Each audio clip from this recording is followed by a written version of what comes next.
Hello there folks and welcome back. This is our very first video on the series named Listening Traps.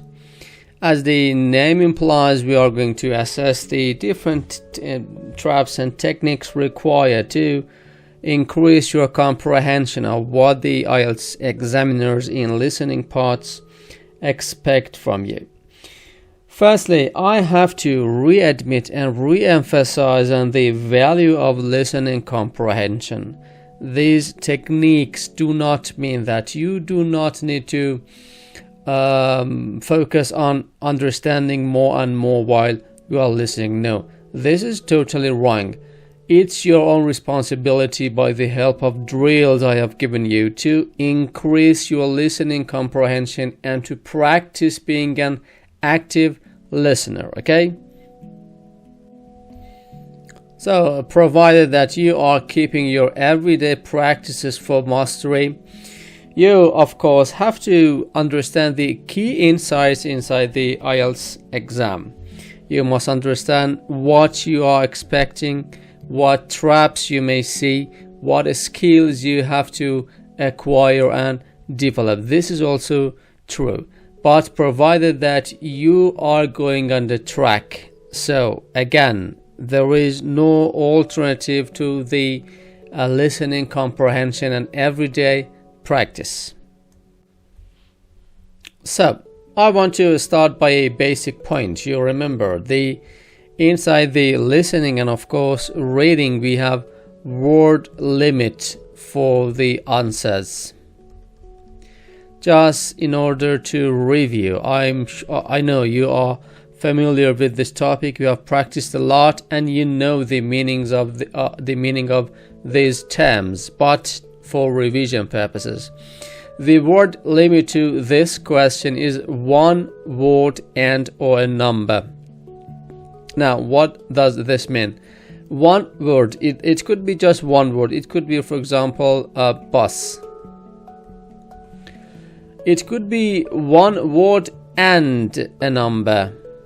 For example, one bus or one bus. Or it could be one word or a number. For example, one or two. Okay? Remember, these very basic points could reduce your mark. If you write one extra word, unfortunately, if you are fully right, you have extracted your answer from the record, you would not receive the mark. Pay much more attention, please. Now I jump down to the business, the points I'm going to cover in this video. Firstly, I would play some part of this listening for you. You would listen carefully and firstly try to write one or two questions for this record. Imagine these are the answers to your imaginary questions and make an answer to those questions, okay? So listen carefully and I will continue after these records are finished. Is that in Wells? No, it's actually in Harborne. Wells isn't far from there, though. Did you use public transport? Yes, I came by bus. Okay, and that was today. It's the 24th of April, isn't it? Isn't it the 25th?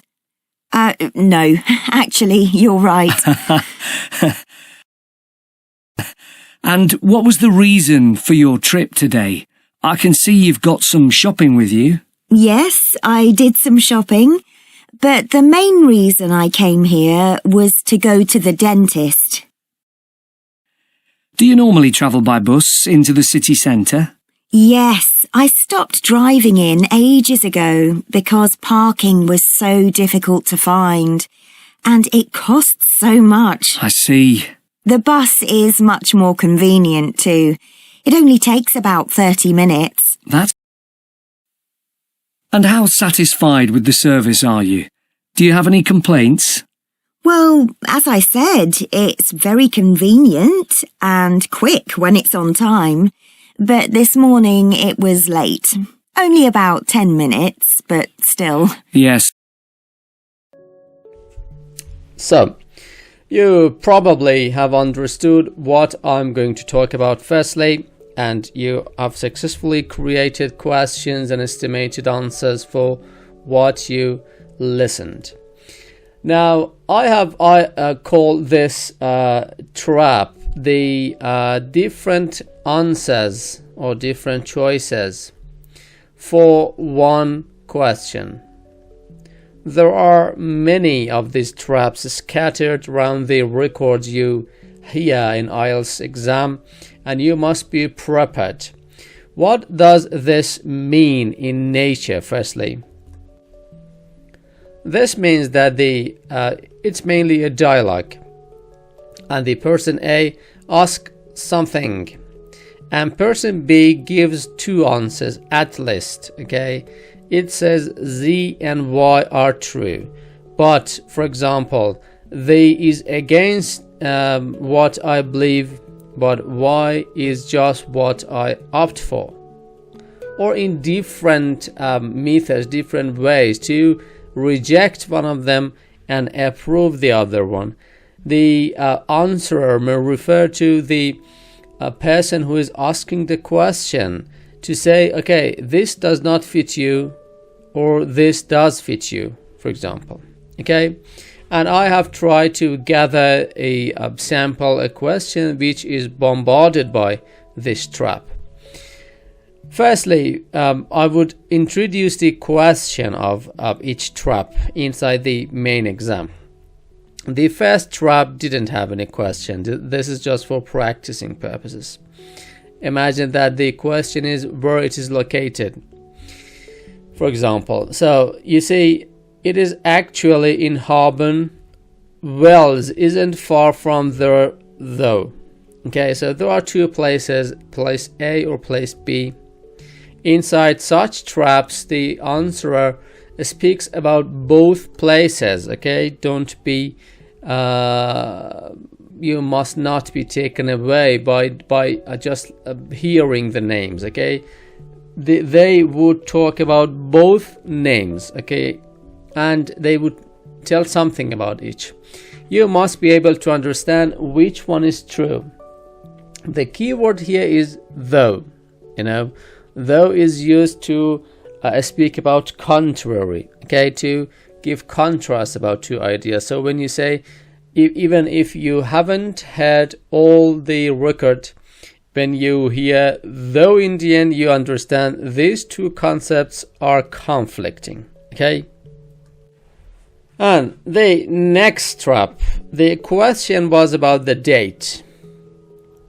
So you see again, is it the 24th of April, isn't it?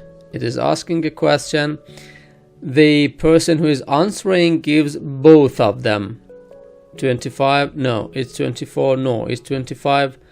So he is using this keyword and you have to pay attention. She says it's 25th. No, actually you are right. So the person who has given the first choice, the A has told Z is true, B tells Y is true. They keep speaking, and in the end B tells, okay, you are true. So the correct answer is Z. Okay. The next one, the question inside the real exam is to note the reasons, or to write down the reasons for traveling. And so the question is about the reasons for traveling. You see, again, they have the person who is asking the question notes both points. You have some shopping with you, and the main reason is visiting a dentist. Okay, so A tells you are having some bag, something purchased. I think you were on shopping. The answerer says, I did some. Okay, and the key phrases here to understand that you might get stuck in a trap is but and the main reason. Pay attention. to terms like main, the major, the prominent, always compared to often or usually, for example.